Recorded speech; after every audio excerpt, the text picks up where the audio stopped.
ಭಗವಂತನಲ್ಲಿ ಮತ್ತೊಮ್ಮೆ ಪ್ರಾರ್ಥಿಸಿಕೊಂಡು ದೇವಿ ಆಡ್ಸಾಕತ್ತಾಳ, ತೂಗಾಕತ್ತಾಳ, ಲಾಲನೆ ಪಾಲನೆಯನ್ನು ಮಾಡ್ತಾ ಇದ್ದ.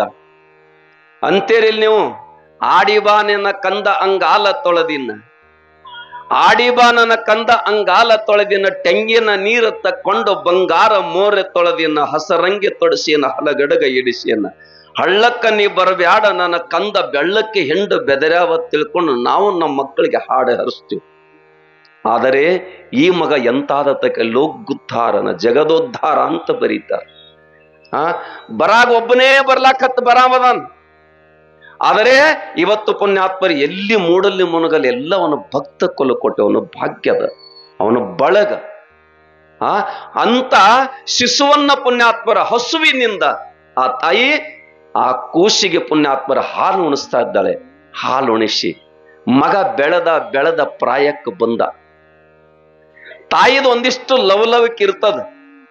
ನೀವಂತೀರಿಲ್ಲ ಮನ್ಯಾಗ ಯಾರ ಕೇಳ್ತಾರ, ಬೀಗರು ಬಂದವ್ರ, ನಿಮ್ಮಪ್ಪನ ಮಗನು ನಿಮ್ಮ ಅವ್ವನ ಮಗನ ಅಂತ ಕೇಳ್ತಾರಿಲ್ಲ. ಹಂಗ ತಾಯಿಗೆ ಒಂದು ಸಂಶಯ ಅದ, ಲವಲವಿಕೆ ಅದ. ನಮ್ಮಿಬ್ಬರ ಒಳಗೆ ನಿನಗೆ ಅತಿ ಹೆಚ್ಚು ಪ್ರೀತಿ ಯಾರ ಮೇಲದ? ಆ ಸಿದ್ಧ ಪುರುಷ ಶಿಶುವಂತನ. ನನಗಿಬ್ಬರು ಅಷ್ಟೇ. ನೀನು 9 ತಿಂಗಳು ಒಡಲಲ್ಲಿಟ್ಕೊಂಡು ನನ್ನ ಸಲುವಿದ ತಾಯಿನೂ ಶ್ರೇಷ್ಠ, ನನ್ನ ಬೆಳೆದು ಈ ಬಟ್ಟಕ್ಕೆ ಬರ್ಬೇಕಾರ ಅಪ್ಪ ಹೆಗಲಿಗೆ ಹೆಗಲು ಕೊಟ್ಟು ನನ್ನನ್ನು ಸಲುವಿರ್ತಕ್ಕಂಥ ಅವನು ಶ್ರೇಷ್ಠ. ತಾಯಿ ತಂದೆ ಇಬ್ಬರೂ ಶ್ರೇಷ್ಠ ಅಂತಕ್ಕಂಥ ಮಾತ ಹೇಳ್ತಾನ. ಅವಾಗ ಬಂಧುಗಳೇ ಆ ತಾಯಿಗೆ ಸಮಾಧಾನ ಆಗಲಿಲ್ಲ, ದೇವಿಗೆ ಸಮಾಧಾನ ಆಗಲಿಲ್ಲ, ತೃಪ್ತಿ ಆಗಲಿಲ್ಲ. ಹೌದಿಲ್ರಿ? ಸಮಾಧಾನ ಆಗೋದಿಲ್ಲ, ಅದರಾಗ ಪಾಲಾಗಬೇಕಾಗತ್ತೆ. ಅವನ ಮೇಲೆ ಹೆಚ್ಚು ಪ್ರೀತಿ ಅದ, ನನ್ನ ಮೇಲತ್ತೆ ಅಂತೀರಿಲ್ಲ. ಹೆಚ್ಚು ಸಲಿಗಿತ್ತಂದ್ರ ಅವನ ಇವನ ಚಾಲು ಆಕತಿ, ಅಪರೂಪ ಇತ್ತಂದ್ರ ಅವ್ರ ಇವ್ರ ಚಾಲು ಆಕತಿ. ಹೌದಿಲ್ಲ? ಹಂಗ ಇಲ್ಲಿ ಪುಣ್ಯಾತ್ಮರೇ ದೇವಿ ಕೇಳಾಕತ್ತಾಳ, ಶಿವನ ಮೇಲೆ ಹೆಚ್ಚು ಪ್ರೀತಿ ಇದೆಯೋ, ನನ್ನ ಮೇಲೆ ಜಗನ್ಮಾತೆ ಅಂತ ಕರೀತಾರ, ನನ್ನ ಮೇಲೆ ಹೆಚ್ಚು ಪ್ರೀತಿ ಇದೆಯೇ? ಇಲ್ಲ ತಾಯಿ, ನನಗಿಬ್ಬರು ಅಷ್ಟೇ.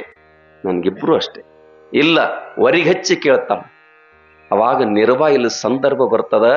ತನ್ನ ಏನು ಹೊಟ್ಟೆಯಾಗಿರ್ತೈತ್ಲ, ನೀವಂತೀರಿಲ್ಲ ಒಳಗಿದ್ದದ ಹೊರಗೆ ಬರ್ತೈತಿ ಅಂತ ಹೇಳಿ, ಒಳಗಿದ್ದದ ಹೊರಗೆ ಬರ್ತೈತಿ ಅಂತ ಹೇಳ್ತೀರಿಲ್ಲ ನೀವು. ಹಂಗ ಆ ಭಗವಂತ ಅಮೋಘ ಸಿದ್ಧನ ಹೃದಯದಲ್ಲಿರ್ತಕ್ಕಂಥ ಅಪಾರವಾಗಿರ್ತಕ್ಕಂಥ ಯಾರ ಮೇಲೆ ಪ್ರೀತಿ ಇತ್ತೋ ಅದಕ್ಕೆ ನಿಜಗೊಂಡ್ರು ಬರೀತಾರ, ಅನುಪಮ ಅಚಲ ಭಕ್ತಿ ಭಾವಾನುಕೂಲನೇ ಶಂಭುಲಿಂಗ. ಎಷ್ಟು ಸುಂದರ ಬಳಸ್ಯಾರ ಅವರು. ಅನುಪಮ ಅಚಲ ಭಕ್ತಿ ಹಿಂಗಿತ್ತಂದ್ರ ಆ ಭಾವಕ್ಕೆ ಭಗವಂತ ಅನುಕೂಲ ಆಗ್ತಾನಂತಕ್ಕಂಥ ಮಾತನ್ನ ನಿಜಗೊಂಡ್ರು ನಮಗೆ ಅದ್ಭುತವಾಗಿರ್ತಕ್ಕಂಥ ಸಂದೇಶವನ್ನು ಸಾರಿ ಹೇಳ್ಯಾರ. ಅದಕ್ಕೆ ಒಳಗಿರ್ತಕ್ಕಂಥದನ್ನ ಪುಣ್ಯಾತ್ಮರು ಹೊರಗೆ ತೋಡಿಕೊಳ್ತಕ್ಕಂಥ ಪ್ರಸಂಗ ಬಂದದ. ಯಾಕೆ ವರಿಗೆ ಹೆಚ್ಚಾಳಾಗಿ ಯಾರ ಮ್ಯಾಲ ಹೆಚ್ಚು ಪ್ರೀತಿ ಅದ, ಯಾರು ನಿನಗೆ ಹೆಚ್ಚು ಇಷ್ಟ ಅದ ಅಂತಾರಿಲ್ಲ. ಈಗಿನ ಮಂದಿ ಇಷ್ಟ ಬೇರೆ ಅದಾವ. 20 ವರ್ಷ ಉಣಿಸಿ ತಿನಿಸಿ ಜ್ವಾತನ ಮಾಡಿರ್ತಕ್ಕಂಥವ್ರು 20 ತಾಸಿನಾಗ ಮೊಬೈಲ್ ಗೆಳತನ ಅದಾವ್ರ, ಅವ್ರ ಮೇಲೆ ಹೆಚ್ಚು ಮಾಯ ಐತಿ ಹೇಳು ಕೆಟ್ಟ ಕಾಲ ಬಂದತಿ. ಆದ್ರೆ ಒಂದು ಮಾತು ಇಟ್ಕೊಂಡು ನಿಮಗೆ ಜೀವನದಾಗ, ಒಂದು ತಾಯಿ ಇನ್ನೊಂದು ಗುರು, ಇವೆರಡೂ ಪುಣ್ಯಾತ್ಮರೇ ಅಮೋಘವಾಗಿರ್ತಕ್ಕಂಥ ನಿಮ್ಮ ಬದುಕಿನ ರತ್ನಗಳು ಅಂತಕ್ಕಂಥದನ್ನ ನೀವು ನೆನ್ಪಿಟ್ಕೋ. ತಾಯಿ ಎಂತ ತಪ್ಪು ಮಗ ಮಾಡ್ಯಾನಂದ್ರು ಕೂಡ ತಾಯಿ ತನ್ನ ಮಗನನ್ನು ಬಿಟ್ಟು ಕೊಡುದಿಲ್ಲ. ಎಂತ ತಪ್ಪು ಮಾಡ್ಯಾನಂದ್ರು ಮಗನನ್ನು ತಾಯಿ ಎಂದೂ ಬಿಟ್ಟು ಕೊಡುದಿಲ್ಲ. ಎಂತ ಪಾಪದ ಕಾರ್ಯ ಮಾಡ್ಯಾನಂದ್ರು ಕೂಡ ಗುರು ತನ್ನ ಶಿಷ್ಯನನ್ನು ಉದ್ಧಾರ ಮಾಡಬೇಕಂತಕ್ಕಂಥ ಒಂದೇ ಒಂದು ಗುರಿ ಇರ್ತದೆ. ಇಲ್ಲೇನು ಅಂತ ಕೇಳಿದ್ರ, ವರಿಗೆ ಹಚ್ಚೋ ಪ್ರಸಂಗ ಬಂದಾಗ ಇದ್ದದ್ದನ್ನ ತೋಡಿಕೊಳ್ತಕ್ಕಂಥ ಪ್ರಸಂಗ ಬಂದಾಗ ಅಮಸಿದ್ದ ಹೇಳ್ತದನ, ತಾಯಿ ನನಗ ಗುರು ಸೇವೆ ಅನ್ನೋದು ಬಹಳ ದೊಡ್ಡ ಪ್ರೀತಿ ಅದ. ಗುರು ಸೇವೆನೇ ನನಗ ಅಮೋಘವಾಗಿರ್ತಕ್ಕಂಥದೈತಿ. ಗುರು ಸೇವೆಯೇ ನನಗ ರತ್ನದ. ನಂದು ಹೆಚ್ಚು ಪ್ರೀತಿ ಎದರ ಮೇಲೆ ಐತಿ ಅಂತ ಕೇಳಿದ್ರೆ, ಗುರುವಿನ ಸೇವದ ಮೇಲೆ. ನನಗ ಗುರುನೇ ಪರಮಾತ್ಮನೇ ಹರನೇ ನರನಾಗಿ ಗುರುರೂಪ ಧಾರಣ ಮಾಡಿಕೊಂಡು ಧರೆಗೆ ಬಂದಾನ ಅಂತ ತಿಳ್ಕೊಂಡು ಪುಣ್ಯಾತ್ಮರು ಹೇಳ್ತಾರ. ಅದಕ್ಕ ನನಗ ಅವನೇ ಶ್ರೇಷ್ಠ ಅಂತಕ್ಕಂಥ ಮಾತು ಹೇಳಿದಾಗ ತಾಯಿಯಲ್ಲಿ ಚಾಲು ಆಯ್ತು ನೋಡ್ರಿ.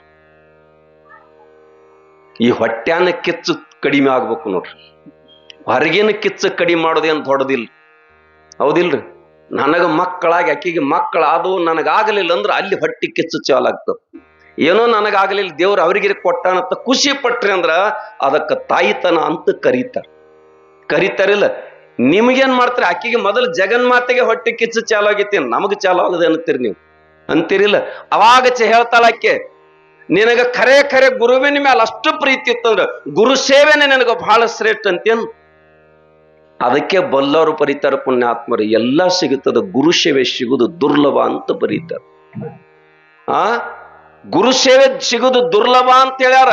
ಅದಕ್ಕೆ ಪುಣ್ಯಾತ್ಮರೇ, ಉದಯಿಸಿದ ಸೂರ್ಯ ಮುಳುಗುವ ಮುನ್ನ, ಅರಳಿದ ಹೂವ ಬಾಡುವ ಮುನ್ನ, ದೇವೆಂಬ ಪಣತಿ ಒಡೆಯುವ ಮುನ್ನ ಆ ಭಗವಂತನ ಗುರುದೇವನ ಸೇವೆಯನ್ನ ಮಾಡಿ ನಿನ್ನ ಬದುಕು ಧನ್ಯ ಮಾಡಿಕೋ ಅಂತಕ್ಕಂಥ ಮಾತು ಬರೀತಾರಿಲ್ಲ, ಹೇಳ್ತಾರಿಲ್ಲ. ಅದಕ್ಕೆ ಪುಣ್ಯಾತ್ಮರೇ, ಆರೋಕ್ಕಿಂತ ಮೊದಲು ಅನ್ನ ಉಣ್ಬೇಕಂತ,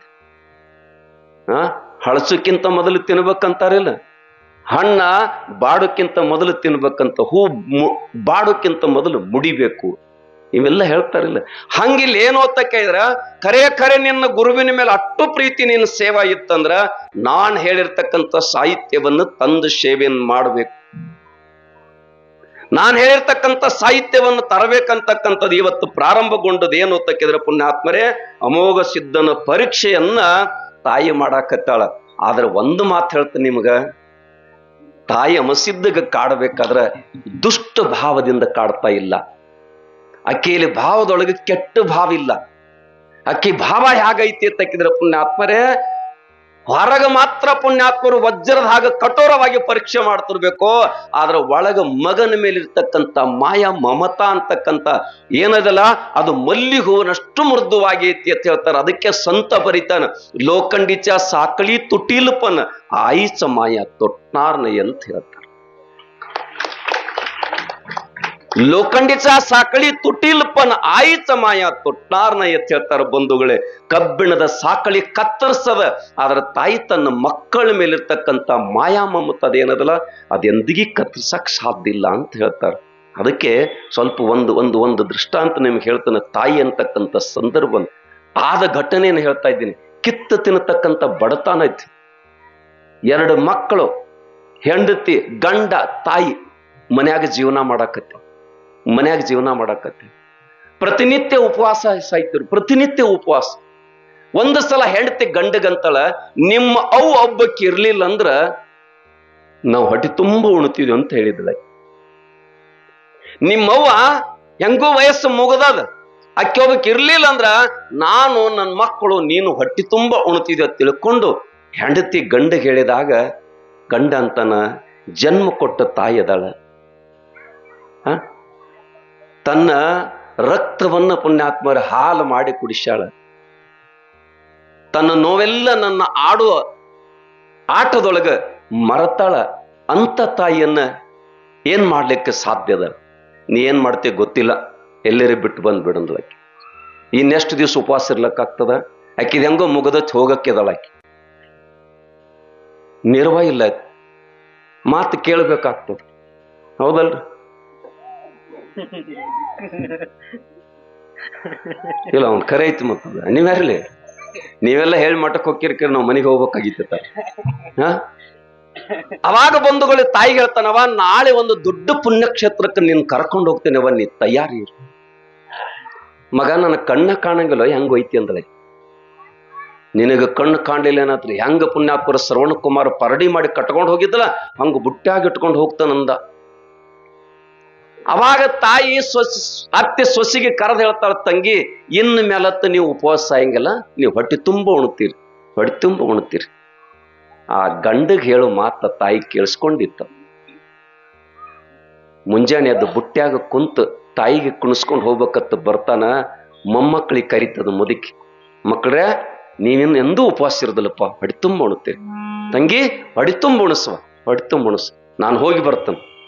ತಾಯಿ ಬುಟ್ಟ್ಯಾಗ ಕೊಯ್ತು, ಎತ್ತಿ ತಲೆ ಮೇಲೆ ಇಟ್ಕೊಂಡ ಸಾಗಿದ. ತಾಯಿ ನಿದ್ದೆ ಬಂದು ಕಣ್ಣಂತೂ ಕಾಣಂಗಿಲ್ಲ, ನಿದ್ದೆ ಬಂದು ಮಲ್ಕೋತಾಳ. ನಾ ಎಲ್ಲಿ ಬಿಟ್ಟಿನೋದು ಗೊತ್ತಾಗೋದಿಲ್ಲ. ಬಿಟ್ಟು ಹೋಗ್ಬೇಕಂತ ತಿಳ್ಕೊಂಡು ಪುಣ್ಯಾತ್ಮರೇ ಮಗ ಬುಟ್ಟಿ ಹೊತ್ತಾನ. ಒಂದು ಕಾಡ ದಾಟಿದ ಇನ್ನೊಂದು ಕಾಡಿಗೆ ಹೊಂಟಿದ್ದ. ಮುದುಕಿಗೆ ಕೈ ಹಿಂಗ್ ಮಾಡೋಟ್ಟಿಗೆ ತಪ್ಪಲು ಸಿಗ್ಲಕ್ಕತ್ತು. ಈ ಕಡೆ ಕೈದಿಂದ ಹರಿದ ತಪ್ಪಲ ಈ ರೋಡಿಗೆ ಹೋಗಿತ್ತಳು, ಈ ಕೈಗೆ ಸಿಕ್ಕಿರ್ತಕ್ಕಂಥ ತಪ್ಪಲ ಈ ರಸ್ತೆಗೆ ಹೋಗಿತ್ತಿತ್ತು. ಮುಂದೆ ಪುಣ್ಯಾತ್ಮರ ಒಂದು ಜುಳು ಜುಳು ನೀರು ಹರಿತಕ್ಕಂಥ ನದಿ ದಂಡಿಗೆ ಒಯ್ದು ಆ ನೀರಿನ ಸಪ್ಪಳಕ್ಕ ತಾಯಿ ಅಂದಳು, ಇಲ್ಲಿ ಇಳಿಸ್ತಮ್ಮ ನನಗಂದಳು, ಇಲ್ಲಿ ಇಳಿಸು. ನಾನಿನ್ನ ಹಡದದಕ್ಕೆ ಇವತ್ತು ದೊಡ್ಡ ಪುಣ್ಯದ ಕೆಲಸ ಮಾಡಿದೆ. ಅಕಸ್ಮಾತ್ ಕಾಡಿನಾಗ ಬಿಟ್ಟು ಹೋಗ್ತಿದೆ ಅಂದ್ರ, ನನ್ನನ್ನು ನೀನು ಕಾಡಿನಾಗ ಬಿಟ್ಟು ಹೋಗ್ತಿದೆ ಅಂದ್ರ ಈ ಶರೀರ ಕೊಳತ ಮಣ್ಣು ಪಾಲಾಗ್ತಿದೆ. ಆದರೆ ಇವತ್ತೇನು ತಂದ ನದಿ ದಂಡಿಗೆ ಬಿಟ್ಟಿದಿಲ್ಲ, ಈ ಶರೀರದ ಒಂದು ಉಸಿರು ಹಾದ ಬಳಕ ಈ ಶರೀರ ವಾಸನೆ ಬಂದಾಗ ಒಳಗಿರ್ತಕ್ಕಂಥ ಮೀನು ಮಸನೆಗಳು ಬಂದು ನನ್ನ ಶರೀರದ ರಕ್ತ ಮಾಂಸವನ್ನು ತಿಂದು ಅವು ಹೊಟ್ಟೆ ತುಂಬ್ಕೊತ್ತವೆ. ಇದೊಂದರ ಪುಣ್ಯದ ಕೆಲಸ ಮಾಡಿದೆ ನನಗೆ ಕೊನೆಗೆ ಬಿಟ್ಟಾಗಂತಕ್ಕಂಥ ಮಾತು.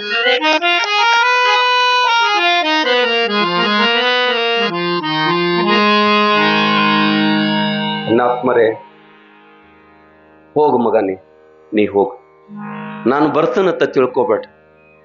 ಮತ್ತೆ ನೀನು ಬರುದಿಲ್ಲ ಅಂದ್ರೆ ತಪ್ಪಲು ಯಾಕೆ ಹರಿದೋಗದಿ ಅಂದ.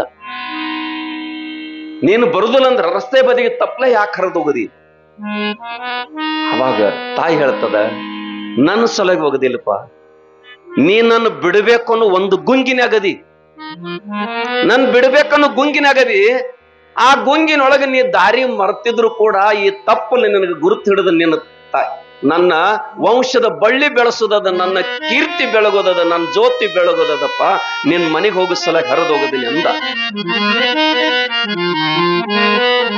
ಅವಾಗ ಬಂಧುಗಳೇ, ಎಂತ ಕಲ್ಲು ಹೃದಯ ಮಗ ಅಂದನಂದ್ರು ಕೂಡ ಕರಗಬೇಕು. ಇಂತಾದ್ರಾಗ ಅವ್ ಕರಗಲಿಲ್ಲ ಅಂದ್ರೆ ಅವ್ ಮನುಷ್ಯನಲ್ಲ. ಕರುಣವಿರಲಿ ಜೀವರುಳಂತೂ ಬರೀತ. ಇಂತಾದ್ರಾಗ ಕರಗಲಿಲ್ಲ ಅಂದ್ರೆ ಮನುಷ್ಯ ಅಲ್ಲ ಅವ್. ಅವಾಗ ಹೃದಯ ಕರಗ್ಯದ. ತಾಯಿದ ಪಾದ ಹಿಡದಾನ, ಮಗ ಅಂತಾನ, ಯವ ನಾನೇ ಒಂದು ರೊಟ್ಟಿ ಕಡಿಮೆ ಉಣ್ತಾನ, ಕರಿ ನಿನ್ನ ಈ ನದಿ ದಂಡಿಗೆ ಬಿಟ್ಟು ಹೋಗೋದನ್ನ ನಿನ್ನ ಕರ್ಕೊಂಡು ಹೋಗ್ತಾನಂತ ಮಗ.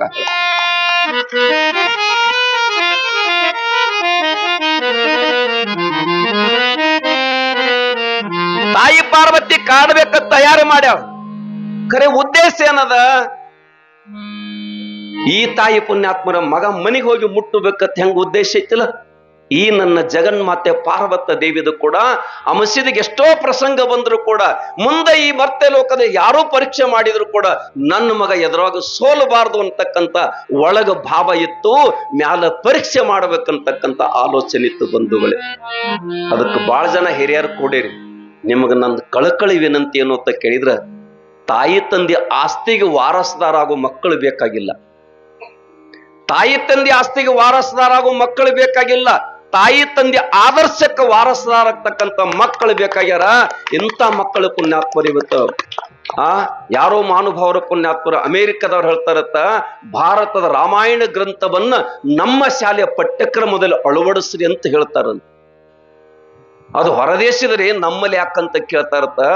ಆ ಗ್ರಂಥ ಏನ್ ಹೇಳ್ತೈತಿ ಅಂದ್ರ, ಅಣ್ಣ ಹೇಗಿರ್ಬೇಕು, ತಮ್ಮ ಹೇಗಿರ್ಬೇಕು, ಮಡದಿ ಹೇಗಿರ್ಬೇಕು, ತಂದೆ ಹೇಗಿರ್ಬೇಕು. ತಂದಿ ಸಲುವಾಗಿ 14 ವರ್ಷ ರಾಮ ವನವಾಸಕ್ಕಾದಂತ ನಮ್ಮ ಹೆಣ್ಮಕ್ಳು ಕೂಡ ಆಮೆ ಹಂಗ ರಾಮ ವನವಾಸಕ್ಕೆ ಹೋಗ್ಯಾನಲ್ಲ, ಇವರು ಕೂಡ ತಾಯಿ ತಂದಿ ಮಾತನ್ನು ಉಳಿಸ್ಬೇಕು, ಅವರ ಧರ್ಮವನ್ನು ಬೆಳೆಸ್ಬೇಕಂತ ತಿಳ್ಕೊಂಡು ಹುಟ್ಟಿದ ಮನೆಯನ್ನು ಬಿಟ್ಟು ಕೊಟ್ಟ ಮನೆಗೆ ಹೋಗಿ ಪುಣ್ಯಾತ್ಮರೇ, ನೀವು ಉಂಡದ ಎಂಜಲವನ್ನ ತೊಳೆಯುವಂತ ಸ್ಥಿತಿ ಅವಳಿಗೆ ಇಲ್ಲಿ ಬದುಕ್ತಾರಂದ್ರ ಹೆಣ್ಣು ಮಗಳನ್ನ ಯಾವ ರೀತಿ ನೋಡ್ಕೋಬೇಕಂತಕ್ಕಂಥ ವಿಚಾರ ನಮ್ಮಲ್ಲಿ ಬರ್ಬೇಕು.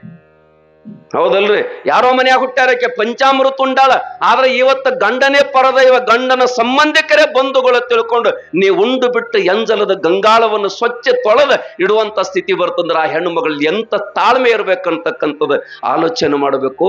ಅದಕ್ಕೆ ಬಂಧುಗಳೇ, ನಾವು ತಾಯಿ ತಂದೆ ತೀರಿ ಹೋದ ಬಳಿಕ ಗುಡಿ ಕಟ್ಟಿ ಪುಣ್ಯತಿಥಿ ಮಾಡೋ ಮಕ್ಕಳು ಬೇಕಾಗಿಲ್ಲ. ಆ ತಾಯಿ ತಂದೆ ಹೆಸರು ಮೇಲೆ ಉಪವಾಸ ಮಾಡೋರು ಬೇಕಾಗಿಲ್ಲ. ನೀನು ಉಪವಾಸ ಮಾಡೋದು ಮುಖ್ಯ ಅಲ್ಲ, ನಿನಗೆ ಜನ್ಮ ಕೊಟ್ಟವ್ರು ಉಪವಾಸ ಇರ್ಲಾರ್ದಂಗ ನೋಡ್ಕೊಂಡೆ ಅಂದ್ರೆ ಅದುವೇ ಸಾಧನೆ ಅಂತಕ್ಕಂಥದ್ದು ಆಗ್ತದ ಪುಣ್ಯಾತ್ಮ. ಎಂತ ಮಗನನ್ನ ಕೊಟ್ಟನ ಪರಮಾತ್ಮ ಅಂತ ಕೇಳಿದ್ರ, ತಾಯಿ ನೋಡಿದ್ಲು ಎದ್ರ ಮ್ಯಾಲ ಹೆಚ್ಚು ಜೀವದ, ಎದ್ರ ಮ್ಯಾಲ ಹೆಚ್ಚು ಪ್ರೇಮದ. ಈಗ ನಿಮ್ಮನ್ನ ಕೇಳ್ರಿ ಏನ್ ಹೇಳ್ತೀರಿ, ಎದ್ರ ಮೇಲೆ ಜೀವ ಐತಂದ್ರ 1,30,000 ಆಗೋತ್ಕರಿ ಬಂಗಾರ ಬೇಕ 3 ತೊಲಿ ಗಂಟೆ ಅಂತಾರಿಲ್. ನಮ್ಮ ಮನೇಲಿ ಉದ್ಘಾಟನೆ ಮಾಡಕ್ ಬಂದಿರಿ ಹೇಳ್ರಿ ಅವ್ರು ಪೋತದಾರ ಅವ್ರು, ಅಪ್ಪ ಅವ್ರು ಬಂಗಾರ 1,36 ಆಗೈತಿ ಅಂದ್ರು ನಂಬರ್ ಏನು ಕಡಿಮೆ ಆಗಿಲ್ಲ ಅಂದ್ರು. ಸಾಲ ಮಾಡ್ರೆ ಬಂಗಾರ ತೊಗೊಂಡಿಟ್ಕೊಳತ್ತಾರ, ಮುಂದೆ 2 ಲಕ್ಷ ಆಗೋದೈತಿ ಎಲ್ಲ ತರ ತಿಳಿ. ಆದ್ರೆ ಒಂದು ಮಾತು ಹೇಳ್ತೇನೆ ನಿಮ್ಗ, ನಿಮ್ಗೆ ಶಕ್ತಿ ಇದ್ದವ್ರು ಬಂಗಾರ ತೊಟ್ಕೋರಿ, ನಾನು ಬೇಡೋಡುದಿಲ್ಲ. ನಿಮ್ಮನ್ನ ಕಟ್ಟಿಕೊಂಡಿರ್ತಕ್ಕಂಥ ನಿಮ್ಮ ಧರ್ಮ ಪುರುಷರಿಗೆ ಹೇಳ್ರಿ, ಇನ್ನೊಬ್ಬರ ಮುಂದೆ ಕೈ ಒಡ್ಡಿ ಎಲ್ಲೇರೆ ಅನ್ಯಾಯ ಹಣ ತಂದು ನನಗ 3.5 ತೊಲೆ ಬಂಗಾರ ತರಬೇಡ, ನಾನು ಅರಿಶಿನ ಬೇರೆ ಕಟ್ಕೋತಾನ ಕರಿ, ನೀನು ಮಾತ್ರ ಧರ್ಮದಿಂದ ಸತ್ಯವಂತನಾಗಿ ಬದುಕು ಅಂತಕ್ಕಂಥದನ್ನ ಹೇಳಿಕೊಡ್ರಿ. ನಮ್ಮ ದೇಶ ಏನಾದ್ರೂ ಒಂದು ಒಳ್ಳೆ ದಾರಿಯಲ್ಲಿ ಕರ್ಕೊಂಡು ಹೋಗ್ಲಿಕ್ಕೆ ಸಾಧ್ಯದ. ಇದನ್ನೇ ಪುಣ್ಯಾತ್ಮರು ನೀತಿ ಅಂತ ಕರೀತಾರೆ. ನಿಜಗೊಂಡ್ರು ಬರೆದದ್ದು ನೀತಿ ಅಂತಕ್ಕಂಥದ್ದು, ನೀತಿ ವಿಧನಾಗು, ನೀತಿ ವಿಧನ. ಅದಕ್ಕೆ ಎಂತ ಮಗನನ್ನ ಕೊಟ್ಟನು ಪರಮಾತ್ಮ ತಾಯಿ ಮಡಿಲಿಗೆ, ಎಂತ ಮಗ ಪುಣ್ಯಾತ್ಮರೇ. ಅಂತ ಮಗುವನ್ನ ತಾಯಿ ಬೆಳೆಸ್ಬೇಕತ್ತ ಸಂಕಲ್ಪ ಮಾಡ್ಯಾಳ. ನಿನ್ನ ಗುರುವಿನ ಸೇವಾದಾಗ ಬಹಳ ನಿಪ್ರಿಯ ಅದು, ಹೌದಿಲ್ಲ?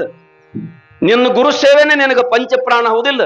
ಯಾಕಂದ್ರೆ ಗುರು ಅಂದ್ರೆ ಜಗತ್ತಿನ ಗುರು ನಗರೋರಧಿಕಂ ಬ್ರಹ್ಮ ಇಷ್ಟು ಮೊದಲಾದ ದೇವತೆಗಳು ಕೂಡ ಗುರುವಿಗೆ ಹೋಲಲಾರರು, ನಮ್ಮ ಅಜ್ಞಾನ ಬಂದು ಕಳಿಲಾರು. ಅವ್ವ ನಾನು ಯಾಕೆ ಗುರುವಿನ ನಂಬೇನಿ? ಒಂದು ಮಾತ ನೆನಪಿಟ್ಟುಕೋರಿ, ಈ ತಾಯಿ ಏನ್ ಮಾಡ್ತಾಳತ್ತ ಕೇಳಿದ್ರ, ಬಹಿರಂಗ ಮಗು ಪುಣ್ಯಾತ್ಮರೇ ಹಿಂದಿಂದು ಮಾಡ್ಕೊಂಡೈತಿ, ಮುಂದಿಂದು ಮಾಡ್ಕೊಂಡೈತಿ. ಅಪ್ಪ ಎದುರಿಗೆ ಬಂದಾನ, ಹಂಗ ಅಂಬಾಗಲ್ಲ ಚುಡುಗ್ ಹೊಂಟೈತೆ, ಸರಿಯ ಕಡೆ ತಾನ. ಈ ಅಪ್ಪ ಒಳಗೆ ಹೆಂಡತಿಗೆ ಕೂಸು ಹೊಲಸು ಮಾಡ್ಕೊಂಡಿತ್ತು ಕರೀತಾನ. ಅವಾಗ ತಾಯಿ ಬಂದ ಆ ಕೂಸಿನ ಎತ್ತಿ ಸ್ವಚ್ಛ ತಳಿತಾಳ, ಈ ಅಪ್ಪ ಎತ್ತುಕೊಂಡಂಗ ಮಾಡ್ತಾನ. ಹಂಗ ಗುರು ಅಂತಕ್ಕಂಥ ತಾಯಿ ಅನಂತ ಜನ್ಮದ ಪಾಪ ಅಂತಕ್ಕಂಥದನ್ನ ತನ್ನ ಅಮೃತ ಜಲದಿಂದ ಸ್ವಚ್ಛ ತಳೆದ ನಮ್ಮೆಲ್ಲರ ಅಪ್ಪ ಪರಮಾತ್ಮ ಎತ್ಕೊಳ್ಳಂಗ ಮಾಡ್ತಾನ. ಅದಕ್ಕೆ ಗುರು ಸೇವೆ ಅಂತಕ್ಕಂಥದ್ದು ತಾಯಿ ತಂದೆ ಸೇವೆ ಅಂತಕ್ಕಂಥ. ಕೇಳ್ರಿ, ಬ್ರಹ್ಮ ಎಷ್ಟು ಮೊದಲ